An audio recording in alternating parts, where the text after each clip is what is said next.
ఓం నమో నారసింహాయ. ఓం ఉగ్రం వీరం మహావిష్ణుం. హిరణ్యకశిపుణ్ణి సంహరించిన అనంతరం నరసింహుడు ఇంకా ఉగ్రుడిగానే ఉన్నాడు. అది కోపం కాదు, అది ధర్మం పూర్తయ్యాక కూడా శక్తి శాంతించని స్థితి. సృష్టి వణికింది, దేవలోకం నిశ్శబ్దమైంది. ఓం నమఃశివాయ, ఓం నమఃశివాయ.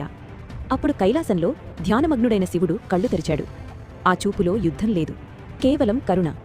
నరసింహుడి ఉగ్రతను శాంతింపచేయడానికి శివుడు శరభేశ్వరుడిగా అవతరించాడు. ఓం శరభేశ్వరాయ నమః. 2 మహాశక్తులు ఎదురు నిలిచాయి. అది శత్రుత్వం కాదు, అది తత్వఘర్షణ.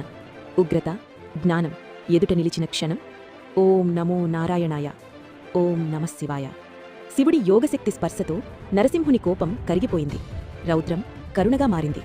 నరసింహుడు తల వంచాడు. సృష్టి ఊపిరి పీల్చుకుంది. అక్కడ ఎవ్వరూ ఓడలేదు, గెలిచింది మాత్రం సమతుల్యత. ఓం శాంతిః శాంతిః శాంతిః. ఇది శివవిష్ణు యుద్ధం కాదు, మనలోని కోపాన్ని, మనలోని జ్ఞానం ఎలా శాంతింపచేస్తుందో చెప్పే సత్యం. ఓం నమఃశివాయ, ఓం నమో నారసింహాయ.